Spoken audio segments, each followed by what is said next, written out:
Hola, muy buenas noches, bienvenidos. Una cena más a este templo, siempre lo digo porque es la realidad, a este templo de la gastronomía y la cultura que es el riojano de ayer y es el riojano de este momento y esperemos, y seguro que sí, el riojano del mañana. Y esta noche vamos a cenar con un escritor, con un hombre, un intelectual que se llama Javier Menéndez Llamazares. Javier, bienvenido. Muchísimas gracias, Federico, un placer. Que tú naces en León en el 73. En el 73, sí, con la crisis, yo llegué con la crisis. Ya no te lo digo porque Cecina de Astorga tenemos aquí. ¿Qué? Hombre, yo creo que eso es, además en el riojano... Es buenísimo, y alguna vez yo creo que hemos compartido. Es la mejor elección.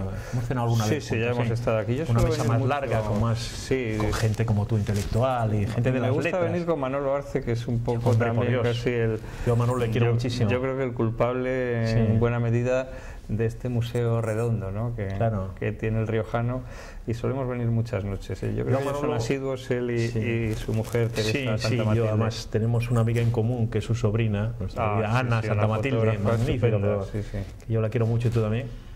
Y además, fíjate, a mí siempre lo digo, además él se lo recuerdo y le hace mucha gracia. A mí me mandaron, Ramón Calderón precisamente me mandó a Colombia, estaba todavía empezando la universidad, estaba en el colegio, yo creo.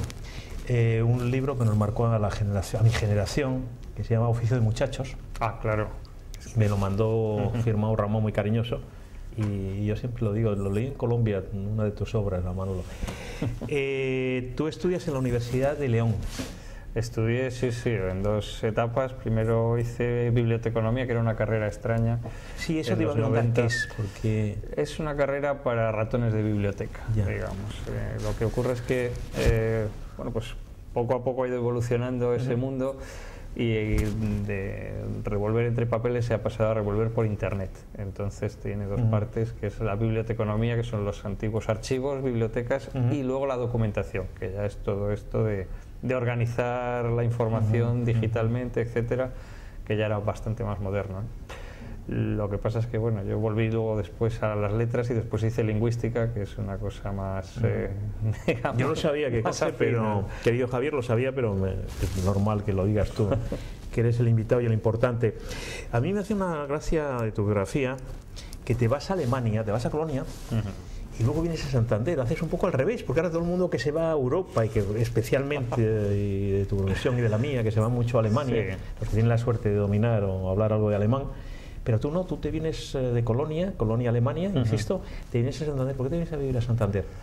Bueno, la verdad que había estado en Alemania, además era la época, yo creo, dorada después de la reunificación, y estuve trabajando en una editorial. Volví a España y mi idea era trabajar también en el mundo editorial, y surgió aquí una oposición, y bueno, pues simplemente la hice hace 10 años y tuve la fortuna de ganarla y, o sea que venir aquí. ¿Eres funcionario o cómo es la cosa? Soy personal laboral de la universidad. Como funcionario parecido te recortan igual o más. De la UC, quiero decir, de la Universidad de Cantabria. De la Cantabria. Sí.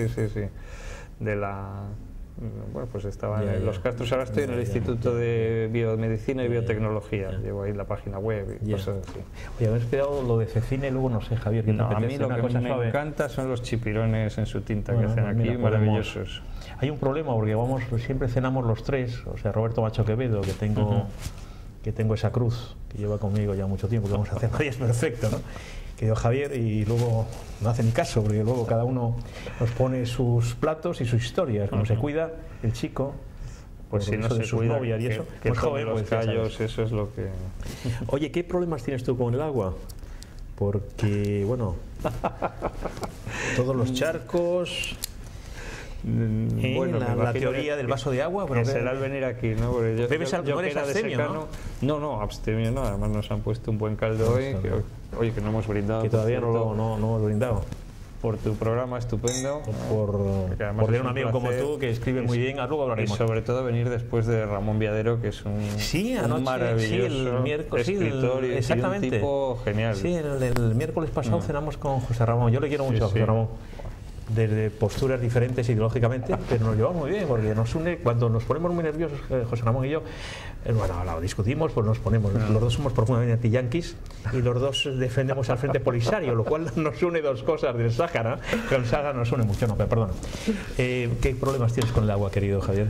No, hombre, yo soy de secano, ¿eh? No ya pues yo te digo, pero siempre tienes una titulación bueno, ahí como siempre. No, yo creo que lo que viene es de los charcos, ¿no? Que es lo que te hace, te hace a ti gracia. Bueno, sí que tengo no, y la teoría del vaso de agua, el andar metiéndome en todos los charcos. Que son tus la teoría del vaso de agua fue el título de la última novela. La verdad es que me hizo muchísima gracia. Bueno, la novela, como ya sabrás, está ambientada en el 68, que fue una época de tremendo desmadre en todos los sentidos. Pero antes, como 68 años antes, alrededor del cambio de siglo, cuando ya se estaban larvando las revoluciones, se hablaba de una teoría del vaso de agua dentro de los movimientos juveniles de izquierda, es decir, habían surgido los Boy Scouts, que se habían llevado a muchísimos jóvenes, y los partidos revolucionarios pensaron que mejor que captar nuevos prosélitos entre los jóvenes. Pero en lugar de aventura y aire libre, que ya lo ofrecían los Scouts, lo que se les ocurrió fue ofrecerles ligoteo, que era lo que en aquella época más escaseaba. Entonces lo que contaron, o la voz que se corría, el rumor, es que en la sociedad comunista, cuando triunfase la revolución, el sexo iba a ser algo tan sencillo como beber un vaso de agua cuando alguien tiene sed, ¿no? Entonces esa teoría del vaso de agua al parecer llenó los clubes de juventud de los partidos revolucionarios, que debían de tener mucha sed, pero no creo que tampoco bebieran demasiado, ¿no? Hubo además la contra, la vuelta, porque en aquella época eran machistas leninistas, ya sabes, y entonces la gente decía, esta teoría del vaso de agua va a acabar con la juventud, ¿no? Se están volviendo locos todo el día buscando vasos de agua.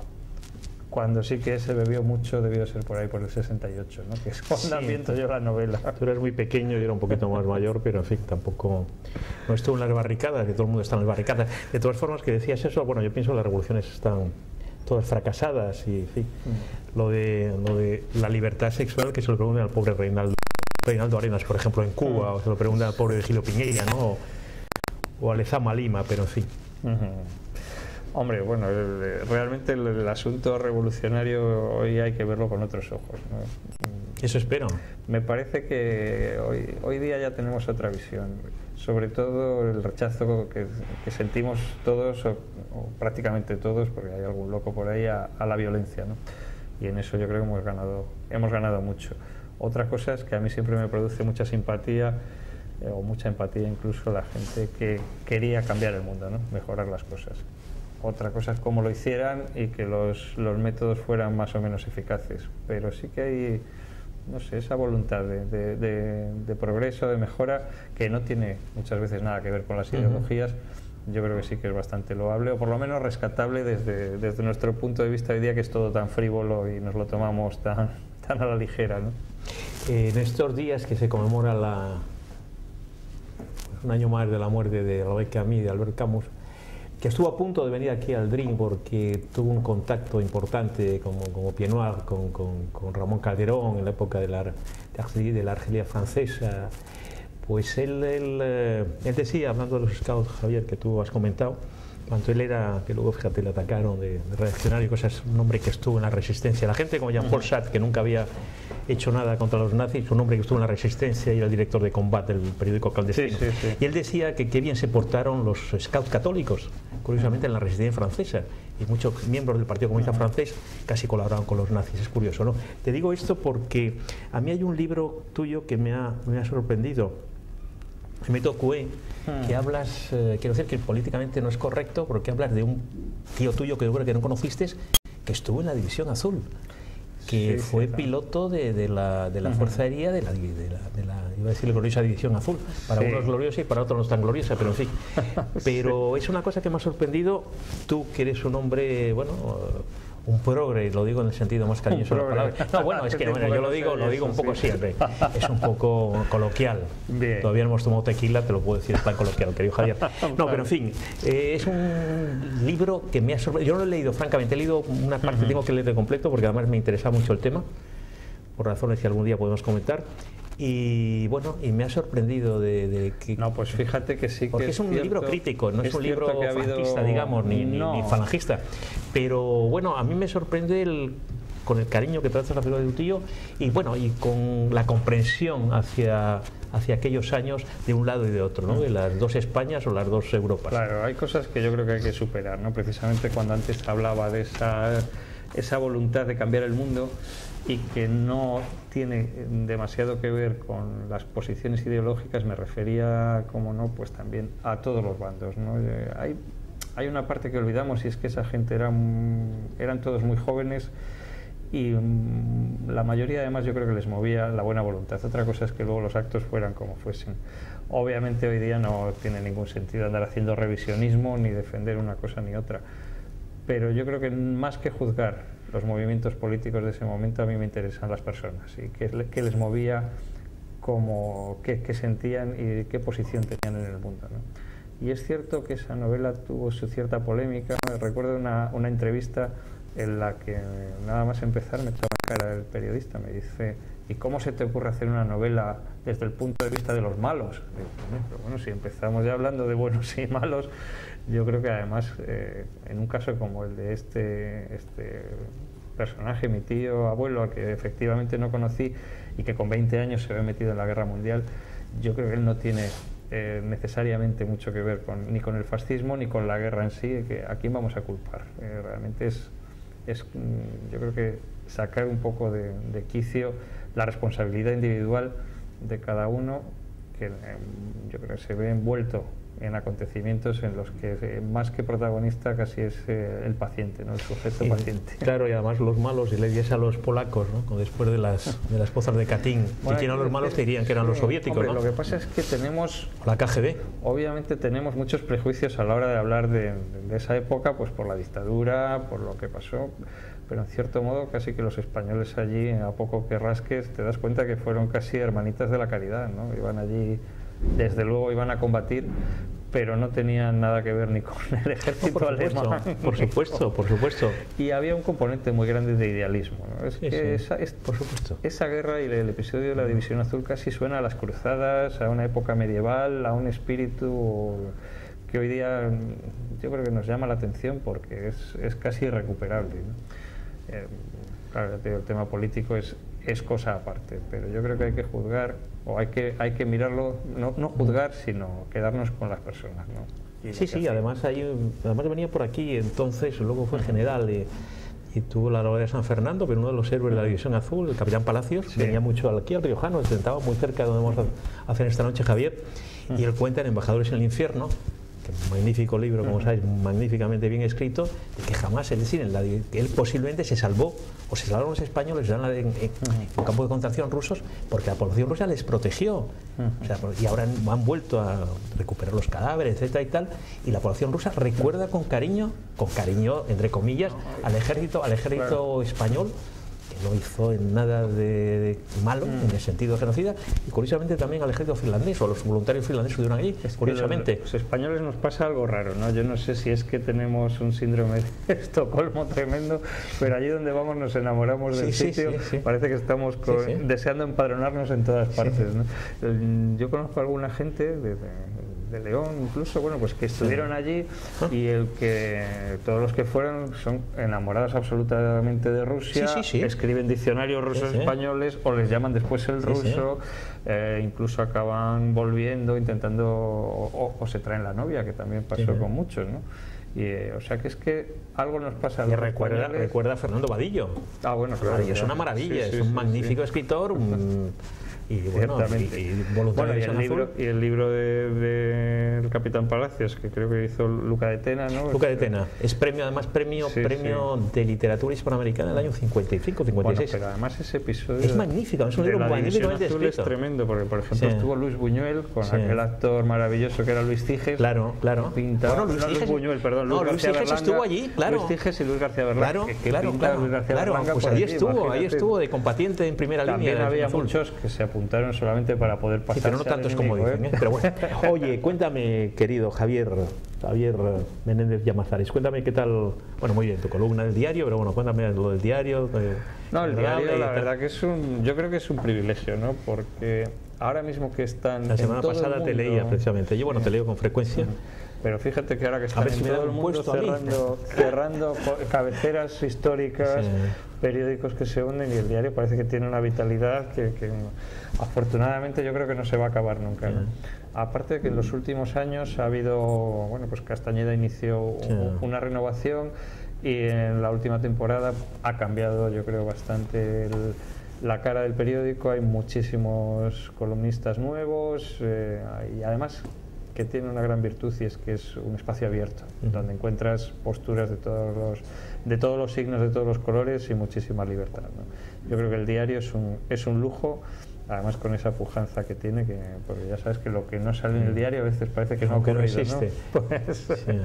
Manuel Gil Castañeda, que como ustedes saben, queridos telespectadores, está también en esta emisora de televisión. Y además, yo siempre lo digo porque es cierto, aparte de ser mi presidente en el Ateneo, fue compañero mío de colegio, y yo tuve la suerte de estar con él, porque además lo pasamos muy bien. Soy de su promoción en la Facultad de Ciencia y Información en Madrid, y tengo un recuerdo muy agradable. Luego también sigues colaborando en mi vieja casa, por cierto, y alguno más, de Claudio Cego, también, de la SER, nosotros decíamos propulsora montañesa. Sí. Bueno, cuéntame, ahí estás colaborando también, que haces algunos comentarios. Bueno, en el diario hago, como bien sabes, luego hablaremos de un tema tuyo columna, muy específico. Sí. Y también crítica literaria, y eso precisamente hago en Radio Santander, ¿no? Fue, pues, no sé, me llamó un día Beatriz Grijuela, que es una periodista. Sí, la conozco mucho. Estuvo conmigo de prácticas en aquella época. Sí, yo dirigía los informativos del fin de semana en la SER. Pues y tuve a Beatriz de compañera. Y bueno, pues un día me invitó. De becaria, se decía entonces. De becaria, sí. Alguna más. Qué afortunado. Rosa Ruiz, por ejemplo, fíjate, salió gente estupenda. Sí, a Rosa, que yo la quiero mucho también. Pues nada, me invitó a hacer un pequeño espacio sobre libros, y la verdad que no fue tan pequeño, porque tenemos casi media hora, y pues por ahí han ido desfilando desde Manuel Rivas, Julio Llamazares, Luis Mateo Díez, todos los autores de Cantabria, además, o sea que Manolo Arce, que ha venido varias veces también. Bueno, pues yo creo que estamos haciendo una pequeña labor, y hay que agradecer sobre todo esas ganas que tienen Radio Santander de ceder un espacio a algo que parece de tan poco público como la cultura, verdad que ya sabes que nos tiene, y sobre todo la literatura, ¿no? Javier, decía los domingos, los domingos a la 1. Sí, oye, tienes ahí. Hay que meter la cultura. No, por supuesto. ¿Quieres repetirlo? Los domingos a la 1:05 en Radio Santander, cadena SER Cantabria. Rosa, que diario, que tenemos una cena pendiente, que me está costando mucho quedar contigo últimamente. Ya también digo yo mi cuña, hablando de Rosa. Decía Eduardo Galeano que es muy difícil escribir de fútbol y escribir bien, y él lo ha hecho maravillosamente. Y aquí hay buenas firmas, porque un amigo tuyo y mío, también muy amigo mío y muy amigo tuyo seguro, Jesús Herrera, escribe francamente bien. Escribe muy bien Raúl Gómez Amperio, también casi de mi promoción. Escribe muy bien Álvaro Machín, y tú escribes francamente bien, y yo que no soy demasiado futbolero, además yo te contaba que aquí todo el mundo es de todos los días a que me eches flores así, y yo soy del River, y aquí todo el mundo es del Peñarol, y yo soy del Nacional, o sea que lo cual es terrible, o sea que ideológicamente es marcadísimo. Pero te digo, querido Javier, hablando totalmente en serio, ¿por qué escribes tanto de fútbol? ¿Por qué escribes también de fútbol? ¿Y por qué te apasiona tanto? Y hablabas de Manolo Arce, que también va a ser es presidente de una asociación importante. Sí, una que espero entrar yo pronto también, y alguno más. Pero ¿por qué esa afición? ¿Por qué es tan importante el fútbol? Eduardo está convencido. Además, Eduardo, yo recuerdo muchas veces cuando le veía, hace que no le veo, pero en fin, cuando le veía en Montevideo, ahí en la avenida 18 de Julio, con perdón, bueno, hay unas grapas, me decía eso, que es Federico, es que es muy importante, ese acento tan divertido que tiene como buen uruguayo, pues me decía eso. ¿Y por qué es tan importante el fútbol? ¿Y por qué es tan importante escribir de fútbol, que dijo Javier? Bueno, hasta ahora yo creo que ha habido como una especie de prevención del mundo de la cultura hacia el fútbol, ¿no? Estábamos viendo constantemente cómo los escritores, los intelectuales se alejaban de ese fenómeno de masas. Sin embargo, yo creo que muchos secretamente luego llegaban a casa y o bien nos pegaban la prensa deportiva a ver cómo había quedado. Bueno, y poco a poco en nuestra cultura no, pero en el mundo americano sí que el cronismo deportivo ha estado, bueno, pues muy arriba. Por ejemplo, Ringlander, que fue un maravilloso cronista magnífico. Y que además terminó siendo novelista. En España ha sido de otra manera. Yo creo que se escribía muy bien, pero hasta que no llegó Vázquez Montalbán dándole carta de naturaleza a escribir sobre todo de fútbol. Don Manuel. No sé, sí, pero bueno, a él se le reconoció. A lo mejor también porque ya sabes que todo lo que rodea al Barcelona y lleva un cierto toque de nacionalismo, pues tiene otra repercusión. ¿No? Pero aquí yo creo que se ha escrito también siempre. Yo ahí sería el español, ¿eh? Sí. Si me permites. Si me permites. Me parece estupendo. Si me parece estupendo. Sin embargo, el fútbol es cierto que es una metáfora de muchas cosas, es una representación del combate, de la guerra o de la vida, pero el fútbol es algo que llevamos dentro desde la infancia, que casi parece innato, pero en cualquier país del mundo les das un balón y aunque no lo hayan visto por la tele acaban jugando al fútbol y lo mamamos, ¿no? desde muy críos. Y yo creo que al final te puede servir, o en mi caso yo creo que me sirve para hablar de muchas otras cosas, ¿no? Utilizas el fútbol porque sabes que es un lenguaje que todos entendemos, pero al final estás hablando lógicamente de la vida y de lo que ves. En este caso, en mis columnas en el diario, pues hablas un poco también de cómo es Cantabria o cómo somos los que vivimos aquí, ¿no? Y yo creo que esa es la verdadera función que tiene el fútbol, ¿no? Que nos sirve para conectar sin quedarnos en las diferencias que otras veces nos pueden separar, ¿no? De educación, de clases sociales, etcétera. En el fútbol somos todos iguales. Bueno, los hay mejores, ¿no? Los hay que son arietes y que están abajo metiendo goles, y otros como Albert Camus, ¿no? Pues están parándolos, y los demás, los que solo valemos para mirar, Camus. Comentamos. O Camus, sí, o también. Camus, porque tu madre ya sabes que de Mallorca.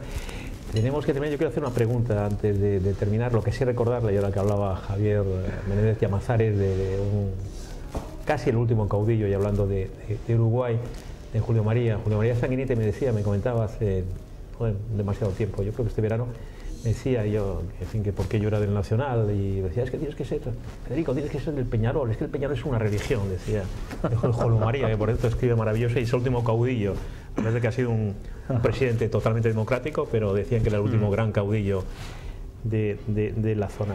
Terminamos, querido Javier, se está llenando todo, y al final es la tópica pregunta. ¿Nos van a sacar la cecina ya? Eso te digo. ¿Qué proyectos tienes? Y con eso terminamos, querido Javier. Pues mira, estoy terminando un librito sobre el Racing, que es para una editorial madrileña, en la que hay un editor cántabro además, con lo cual está emocionadísimo con el libro del Racing. Se llaman Libros del Cao, y la colección es Hooligans Ilustrados. Ha escrito Martínez de Pisón. Sí, hombre, magnífico, la conozco, claro. Una colección estupenda. Se trata de dar una visión personal, no de contar la historia del fútbol, sino cómo lo siente uno, que a veces me imagino que moverá casi a la risa o al llanto, vete tú a saber. Claro, no, seguro que no. Y luego tengo entre manos voy a dejar un poco ya Alemania en mis mundos narrativos, y quería hacer una novela santanderina. O sea que ya que llevo aquí una década, pues parece que ya va siendo hora de hablar un poco de aquí, ¿no? Nos tenemos que terminar porque ya está Roberto todo nervioso y es el que manda, Roberto Macho Quevedo. Por cierto, recomiendo su magnífico programa en esta televisión, su magnífico programa de cine, también en la cadena, en la emisora hermana, en la COPE, pero especialmente y básicamente con imagen y con sonido magnífico, y con grandes películas de Roberto Macho Quevedo. Javier Menéndez Llamazares, querido amigo. Bueno, un placer verte como siempre. Lo mismo, nos vamos a nada. Luego te cuento algo. Vamos a poner las botas ahora aquí. Seguro, y luego te cuento algunas cosas del Racing que a lo mejor no sabes. Del viejo Racing, de los años 30, de la época de donde estaba combatiendo, un poquito después. Combatía todo. Cuenta que ya te contaré. Me interesa muchísimo.